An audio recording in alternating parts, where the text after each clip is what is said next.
নমস্কার, কেমন আছেন সবাই? রাকেশ 9 to 8 অন্য একটু ব্লগে আপনাদেরকে স্বাগত জানাই। আজকে হচ্ছে সোমবার, সকাল এখন 9:30 বাজছে। রান্নাঘরে চলে এসেছি। আবার তো এখন কী রান্না করবো সেটা কিছু ভাবিনি, তবে ছেলের জন্য জলটা গরম করতে চলে এসেছি। আর জানেন, আপনার একটা জায়গায় গেছিলাম, মানে আমাদের এখানে পাড়াতেই ওই তো সব আজকে জল ঢালবে তো মহাদেবের মাথায়। তো সব খুব সুন্দর আমাদের এখানে সাজিয়েছিল। তো সেটাই কালকে দেখতে গিয়েছিলাম, আপনাদেরকে আমি দেখাবো, শেয়ার করবো সেটা। জাস্ট মানে কিছুক্ষণের জন্যই দেখতে গেছিলাম, বেশি না। তো সেটা আপনাদের সঙ্গে পরে আমি শেয়ার করব। তো চলুন, এই জল গরম বসিয়ে দিয়েছি। জল গরম হলে ছেলেকে আবার খাওয়াবো।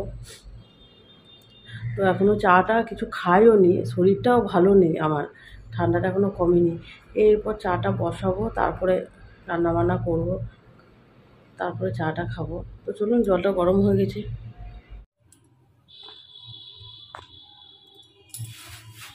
আজকে করব হচ্ছে রান্না, মুগ ডাল করবো। আজকে যেহেতু নিরামিষ সোমবার, জানেন তো শ্রাবণ মাসের আজকে লাস্ট সোমবার, তো সেই জন্য তো আজকে নিরামিষ। সেই জন্য আজকে মুসুরি ডাল করিনি। আর প্রায় তো মুসুরি ডাল খাই, তো সব দিনও ভালো লাগে না। তো ভাবলাম না, আজকে তাহলে একটু মুগ ডালই করা যাক। সেই জন্য মুগ ডালটা করার জন্য প্রথমে মুগ ডালটাকে একটু কড়াইয়ে হালকা জাস্ট ভেজে নেব। ভেজে দিলে, মুগ ডাল না ভাজলে তো হয় না। তো মুগ ডাল একটু ভেজে দিলে প্রচণ্ড মানে স্মেল বেরোয়, খুব সুন্দর গন্ধ ছাড়ে, গন্ধ বেরোয়। যদি এটাকে ভেজে দেওয়া হয় তো খেতেও খুব স্বাদ আছে। কিন্তু না ভাজলে মুগ ডালটা ভালো লাগে না। মুগ ডালটা এমনই, মুসুর ডাল না ভেজে খাওয়া যায় ঠিক আছে, কিন্তু জানেন তো মুগ ডালটা না ভাজলে আমার একদম ভালো লাগে না, খেতে পারি না। তো মুগ ডালটাকে একটু ভালো করে নেড়ে নেবো। হালকা ভাজা ভাজা হয়ে গেলেই নামিয়ে নেবো।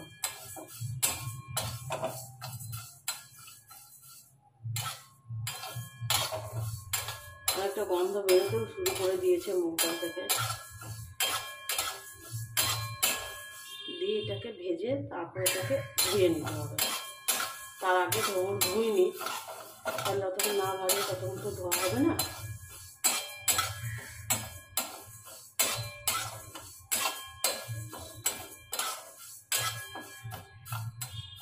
চলুন, মুগ ডালটা ভাজা হয়ে গেছে, এবার নামিয়ে নিই। চলুন, আমাদের এদিকে ডালটা ভাজা হয়ে গেছে। এরপর ডালটা ভালো করে 3-4 বার করে ধুয়ে নিয়েছি। আমার ছেলের জন্যও তো এতে ডাল বসাবো, তাই এর মধ্যে ছেলের ডালটাও দিয়ে দিয়েছি। আর এর মধ্যে আজকে দিয়েছি অনেক সবজি, যেহেতু আমার কাছে ছিল। পটল দিয়েছি, একটু লাউ দিয়েছি, একটা আলু দিয়েছি, একটু গাজর দিয়েছি, এইসব দিয়ে দিয়েছি। এবার দিয়ে দেবো, এটা ডালটা দিয়ে দেবো এর মধ্যে।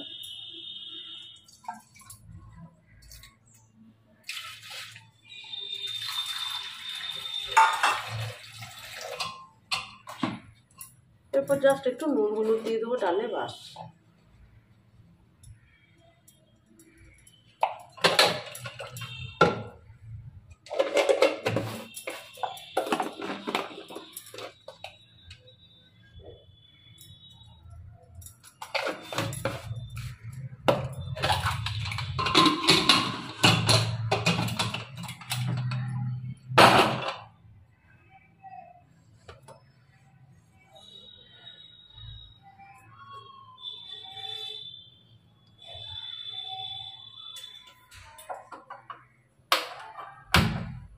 চলুন, ডালটা বসিয়ে দিই, ডালটা এবার হয়ে যাক। চলুন, চা বসিয়ে নিয়েছি। চিনি, দুধ, চা পাতা সব দিয়ে দিয়েছি। ফুটলেই এবার নামিয়ে নেব। ফুটেই গেছে, আর একটু ফুটলে ভালো করে নামিয়ে নেব। সকালে একটু চা না হলে চলে না, জানেন তো। সকালে চা খেলে তারপর রান্না বান্নাতে মন আসে। না হলে চা না খেলে কোনো কাজেই আর বলে না ফুর্তি আসে না, তখন কোনো কাজই করতে আর ভালো লাগে না। চা এমনই জিনিস, তাই সকালে উঠে চা খেলে তবেই শরীর মন ঠিকঠাক থাকে, কাজেও মন বসে। আর চা না হলে তো খুবই অসুবিধা হয়ে যায়। চলুন, চাটা বসিয়ে নিয়েছি, চাটা হয়ে গেছে, চাটা এবার নামিয়ে দেবো। চলুন, এবার ডালটা ফোড়ন দিয়ে দিই। কড়াই গরম হয়ে গেছে, তেল দিয়ে দিলাম।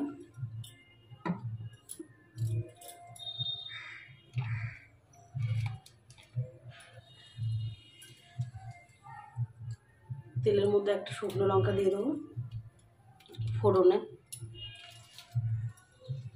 আর দেবো হচ্ছে গোটা জিরে,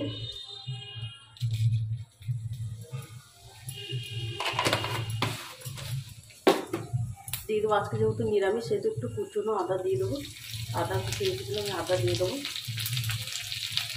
আর দেবো একটু হচ্ছে সামান্য একটু গোটা জিরে গুঁড়ো দেবো, একটু সামান্য একটু জিরে গুঁড়ো দিয়ে দিলাম।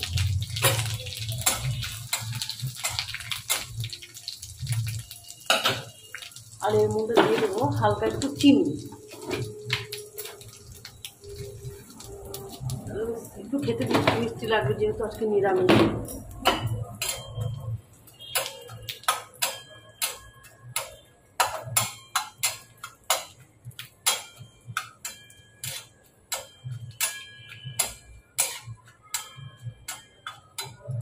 চলুন ডালটা এবারে দিয়ে দিই।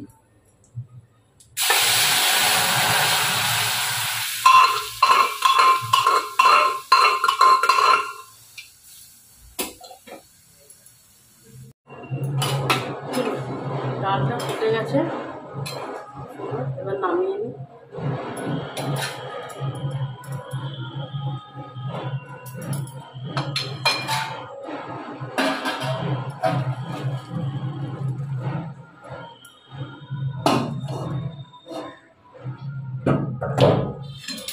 আজকে বানাবো হচ্ছে আলু বড়ির তরকারি, সেজন্য আলুটাকে কেটে নিয়েছি দু টুকরো করে। এবার এটাকে একটু প্রেসারে সিটি দিয়ে দেবো, তাহলে ভালো হয়, ভাজার সময় বেশি টাইম লাগে না।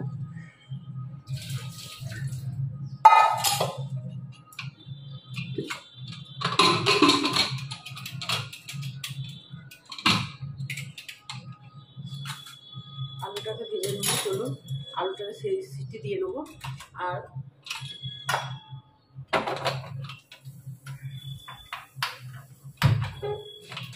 আজকে তো মশলার জন্য নিয়েছি আদা, একটু কয়েক কুচি আদা আর একটা কাঁচা লঙ্কা, আর দিব একটা টমেটো। চলুন তাহলে এটা ততক্ষণে সিটি দেব, ততক্ষণে আমি মশলাটা করে নিই তরকারি।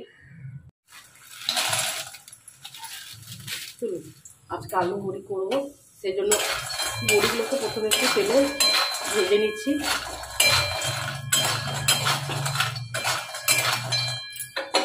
জানেন তো তেলে না একটু নাড়লে বড়িগুলো ভালো লাগবে না।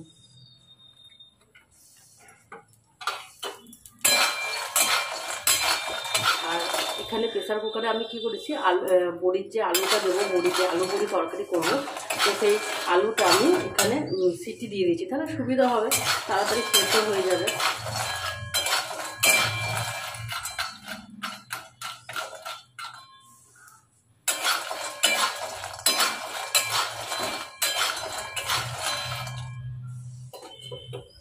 বড়িটাকে এবার নামিয়ে হয়ে গেছে, বড়িটা নামিয়ে নিয়েছি। এবার এর মধ্যে ফোড়নগুলো দিয়ে দেবো। যেহেতু নিরামিষ সেহেতু দেবো একটা তেজপাতা দেবো, একটা দারচিনি দিচ্ছি, দুটো এলাচ দিয়েছি, একটা দিচ্ছি শুকনো লঙ্কা, আর একটু দেবো গোটা জিরে।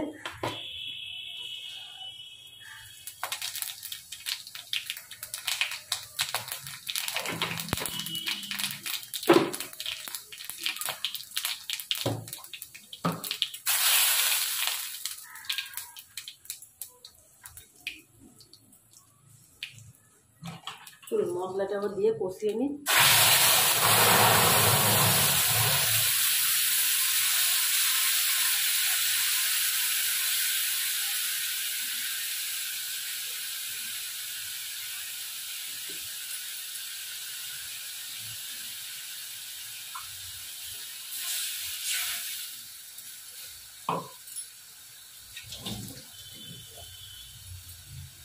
আমি যখন মশলাটা বাটছিলাম, মানে মশলাটা দিয়েছিলাম আদা আদা টমেটো এগুলো, তখন ওর মধ্যে গুঁড়ো মশলাটা দিয়ে দিয়েছি, জিরে গুঁড়ো ধনে গুঁড়ো সব ওর মধ্যে দিয়ে একসাথে বেটে দিয়েছি।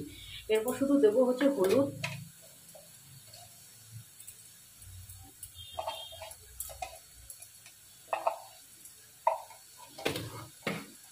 আর দেবো নুন।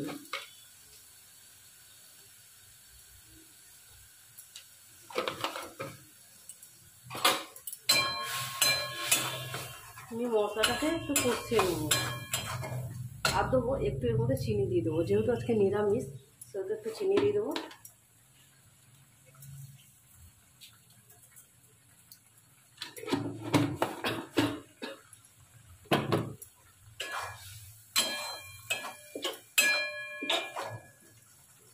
শুনুন তাহলে মশলাটা কষিয়ে নিই। এদিকে আলুটাও সেদ্ধ হয়ে গেছে, আলুটাও বার করে নেবো। শুনুন মশলাটা কষানো হয়ে গেছে, এবার তরকারির আলুটা এর মধ্যে সিটি দিয়েছিলাম সেটা এবার এর মধ্যে দিয়ে দেবো।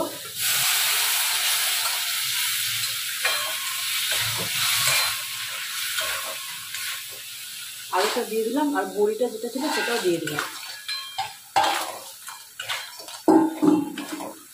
কারণ বড়িটা যেহেতু একটু শক্ত, যদি মশলার সঙ্গে দিয়ে দিই তাহলে বেশ মশলাটা ঢুকে যাবে ওর মধ্যে, বড়ির মতো খেতেও ভালো লাগবে।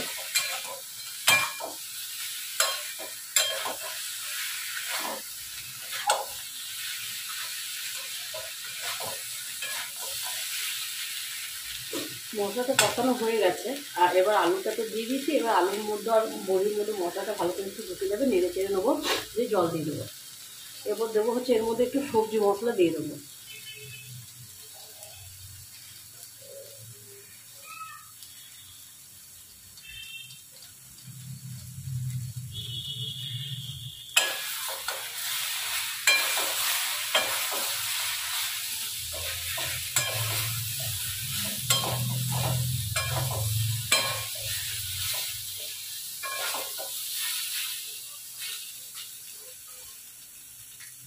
চলুন মশলাটা ভালো করে কষানো হয়ে গেছে, এবার জল দিয়ে দিই।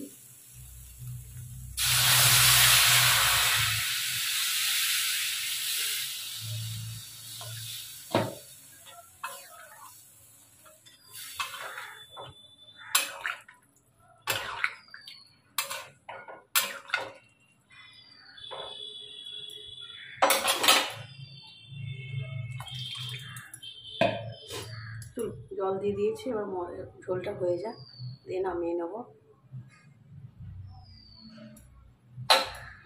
তাহলে বড়িটাও ভালো করে ফুটে যাবে, বড়িটা ভালো করে ফুটে গেলে খেতেও ভালো লাগবে, নরম হয়ে যাবে।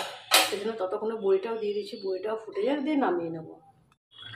চলুন আমাদের তরকারিটা রান্না হয়ে গেছে, আলু বড়ির তরকারিটা সেদ্ধও হয়েছে খুব সুন্দর, আর ট্রেনটাও বেরোচ্ছে খুব সুন্দর, আশা করি খেতে ভালোই লাগবে। তো যাই হোক, চলুন তরকারিটা হয়ে গেছে, ফুটে গেছে, নামিয়ে নিই। চলুন এখন বাজে হচ্ছে 4:30, বিকাল 4:30 বাজে। খাওয়া দাওয়া কমপ্লিট হয়ে গেছে অনেকক্ষণ আগেই আজকে। আর আজকে একটু দেরিও হয়েছে খেতে, কারণ আজকে আমার বাবাদের বাড়িতে এসেছিলো আমার ননদের ছেলেটা, ও আর কি একটু কলকাতা যাবে, তো আমাদের এখান থেকে এসি বাস ধরলো, তো সেই জন্য এসেছিলো। তো যাই হোক সবাই মিলে একসাথে খাওয়া দাওয়া করলাম দুপুরে, আজকে একটু দেরিও হয়ে গেছিলো তো খাওয়া দাওয়া করতে। তো চলুন খাওয়া দাওয়া তো কমপ্লিট হয়ে গেছে, এরপর একটু চা বসিয়েছি বিকালে, কারণ আমার হাজব্যান্ডের পর্যন্ত একটু মাথাটা ধরে গেছে, তো দুপুরে একটু বেরিয়েছিল, ওকে দিতে গেছিলো, তো সেই জন্য একটু মাথাটা ধরে গেছে ওর। তো বললো যে একটু চা বসাও, চাটা খেয়ে নিই তাহলে একটু ফ্রেশ লাগবে। জানেনই তো একটু মাথা ধরলে আমাদের চা না খেলে একটু ভালো লাগে না, চা খেলে একটু মানে মাথা ধরে থাকলে চাটা খেলে একটু শরীরটা ভালোও লাগে। তো সেই জন্যই চা বসিয়ে নিয়েছি। চাটা হয়ে গেছে, সব দিয়ে দিয়েছি, চা চিনি সব কিছু দিয়ে দিয়েছি। আবার জানেন তো বিকালে বেরোতে হবে, সেই জন্য এখনই একটু চাটা খেয়ে নিলাম, কারণ বিকালে বা একটু বাজার বেরোবো কিছু জিনিস কেনাকাটা করতে। তো চলুন চাটা হয়ে গেছে, খেয়ে নিই। তো আজকে ভিডিওটা এখানেই শেষ করছি, ভালো থাকবেন, সুস্থ থাকবেন, আর আমার চ্যানেলটি ভালো লাগলে অবশ্যই একটা সাবস্ক্রাইব করে দেবেন। এটা হচ্ছে আমাদের পাড়া, যেখানে দেখুন মহাদেবের মাথায় জল ঢালার জন্য সব ছেলেরা তো যায়, তো সেই জন্য বাঁক রাখার জন্য এখানে করে দিয়েছে। দেখুন কত সুন্দর সাজিয়েছে বাঁক রাখার জন্য আমাদের পাড়াতে, যাতে মানে না কষ্ট হয় সেই জন্য এই ব্যবস্থা করেছে জল ঢালতে যাওয়ার জন্য, যে ছেলেরা বাঁক রাখে তার সুন্দর ব্যবস্থাও করে দিয়েছে এখানে। এটাই হচ্ছে আমাদের পাড়াতে সব, দেখুন কত সুন্দর ব্যবস্থা করেছে।